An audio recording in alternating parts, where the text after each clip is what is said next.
برادرها خواهرای دانشجو، با فضل الله با درس نهم رسیدیم. درس گذشته ذکر کردیم بعضی حرفای جر.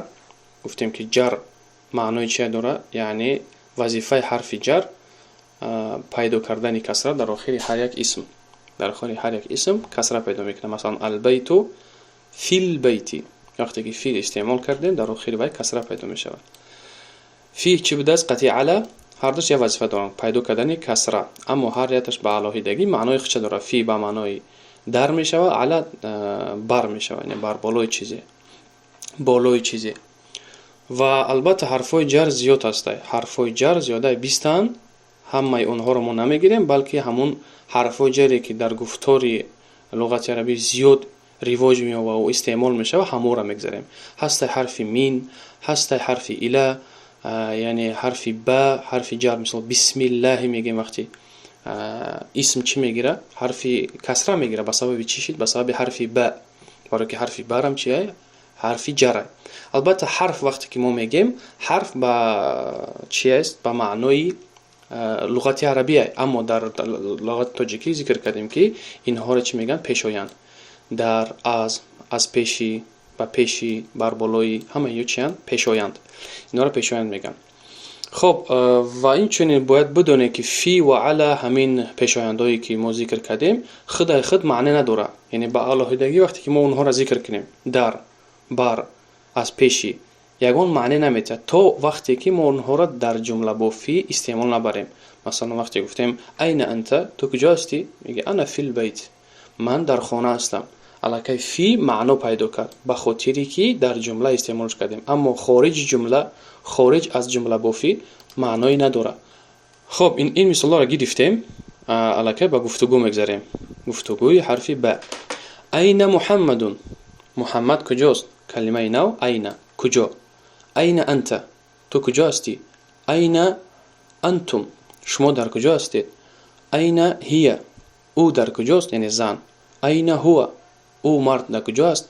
یعنی به نهایت کلمه است که زیاد استعمال میشه در لغت عربی، برام خیلی دانستنش حتمیه. این محمد، محمد کجاست؟ هو فی الغرفه، او در غرفه است. گفته بودیم که در عربی مثل زبان روسی اوی زنانه است با اوی مردانه است. در تاجیکی ما فقط او میگیم، او مرد، او زن، یعنی زنانه و مردانه نداره. تا وقتی که ما زن نگیم، مرد نگیم، معلوم نمیشه که او در نظر کیه داریم.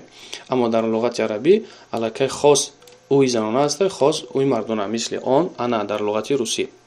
هو فی الغرفه، اهمیت بدین، فی الغرفه زدن حرفم باید یاد بگیری. علاهیده باید نخونی، آیسته آیسته. مثال هو فی الغرفه، این خیلی باید نخونیم. الکی ما باید تیز روانه بخونیم، برای که الکی گفتگو گذشته استیم و مؤلف از ما طلب میکنه که ما زبانی چی داشته باشیم؟ برو داشته باشیم در خواندن. هو فی الغرفه، فی الغرفه، الف لام چی بود؟ از حرف غا، غین حرف چی است؟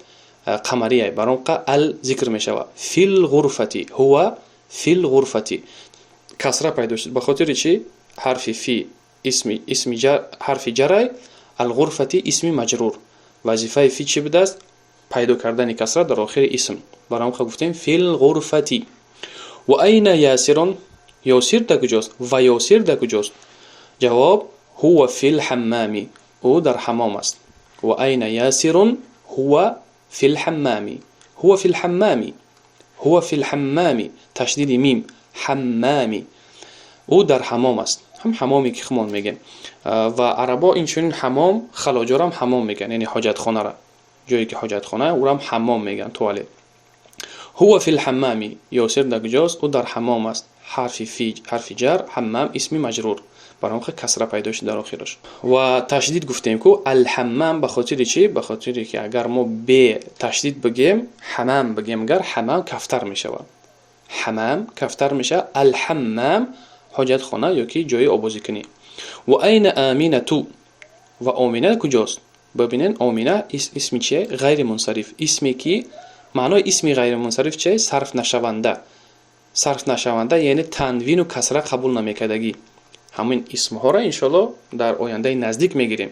نام های زنانه هسته که اسمی غیر منصرفه و اسم های مردانه هسته که غیر منصرفه. یعنی آمینتون گفتن خطا ہے، همچنین عایشتون، خدیجتون ممکن نیست گفتن. به خاطری که اینها نام‌های صرف نشونده، معنای صرف نشونده قبول نمیکنه، نه تنوین را و نه کسره را. و این آمینه و آمینه کجاست؟ هی فی المطبخ، او یعنی او زن، فی المطبخ او در آشخانه است. کلمه نو المطبخ آشخانه. هی فی المطبخ، هی فی المطبخ. میم ببینید حرف میم اینجا معیده کشیده، وقتی که الف لام که میدرویه به همین طرز نوشته میشود. فی المطبخ او در آشخانه هست. این الکتاب کتاب کجاست؟ هو علی المکتب او بر بالای میز است. البته ما میتونیم همین او را ترجمه نکنیم برای که گوش خراشه. در زبان تاجیکی نمیگن که او در بالای میز است. مثلا وقتی که من تاجیکم میپرسم کتابی مکنی، میگه در بالای چیه؟ در بالای جوگه، در بالای استول یا که در بالای میز. نمیگه او در بالای میز، یعنی همین او را ذکر نمیکنه. میتونین که در داخل ترجمه ایرا چیکار نکنین، ذکرم نکنین میشود. اما وقتی خواندن البته باید بخونیش. این الکتاب هو علی المکتب، کتاب کجاست؟ در بالای میز. او در بالای میز. هو میگه هو به سوی کتاب باز میگرده به خاطر که کتاب مردانه های. در لغت عربی جسم بیجان پردمیت هم مردانه و زنانگی داره. و این الساعت و ساعت کجاست؟ هی علی السریر، هی علی السریر او بر بالای جاگه هست یا که در بالای بستر. هی گفت یعنی اوی زنانه را استعمال کرد. هی زنانه هسته برای که ساعت چیه؟ زنانه. از کجا فهمیدیم که زنانه هسته؟ از تای مربوطه. در لغت عربی هسته تای مفتوحه یعنی تای کشاده، مثل البیت تای حرفی تی کشاده هست. از ساعت ای تای مربوطهش میگن یعنی تای بسته شده. اینم همچون رنگ ت ذکر میشه یعنی که در آخر کلمه بسته میشه. همین علامتی زنانه های و علامت هایی که دلالت میکنن به زنانه بدن 5 تا یا 4 تا های. همه او را ان شاء الله ذکر میکنیم. یکی از مشهورترین علامتی که دلالت میکنه به بگیم زبان روسی ژنسکی رود همین تای مربوطه های. و این الساعت ساعت در کجاست؟ جواب هی علی السریر. زدن هم اهمیت بده. علی السریر. علی به در حال در بالای سین چیکار میکنه؟ میزنیمش به خاطر که سین چی بود؟ حرف شمسی بود. حرف شمسی کی بود؟ بعد علی در حال در بالای سین آوازمون زده میکنیم. هی علی السریر، هی علی السریر، هی علی السریر. المطبخ کلمه نو آشخانه. تمارین مشق‌ها. اجب عن الاسئله الاتيه. با سوال‌های زیرین جواب بده. یکم این الکتاب، یعنی ای گفتگوی گذشته ما الکی چند بار که بخونیمش در خانه، در کار خانگی شما همینه که گفتگو را 10 بار 20 بار بخونه، بعد از اون با قلمو نمی جواب سوالات جواب بدین، بنویسین. با سوال میخونه جوابشو با قلم مینویسین. این الکتاب کتاب کجاست؟ هو علی المکتب او بر بالای میز است. هو علی المکتب.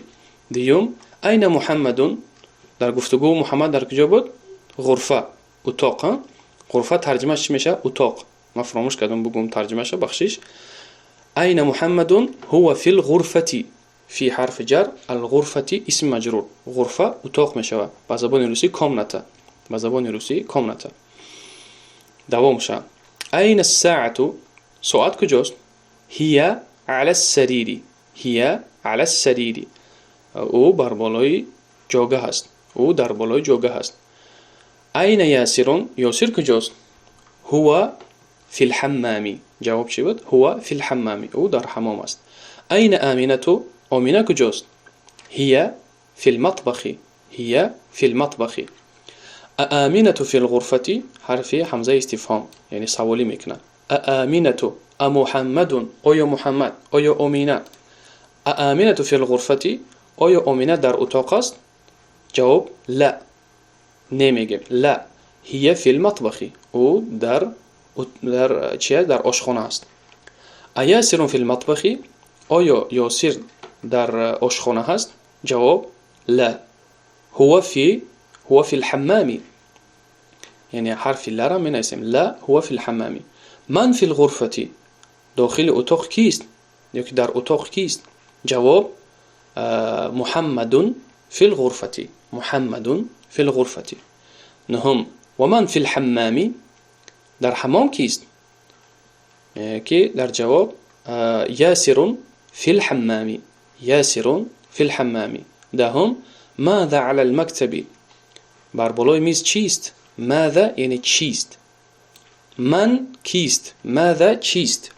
ماذا على المكتب بر بالای میز چیست. الكتاب على المكتب. الكتاب على المكتب. آخرانش ماذا على السرير بر بالای بستر چیست. در بالای جوگه چیست یا که بر جوگه چیست. جواب الساعة على السرير. الساعة على السرير. و به همین قدر اکتفا میکنیم. الله در شما برکت بده و دانش شما رو زیاد کنه و اخلاص عمل نصیب ما بگردانه. و السلام علیکم.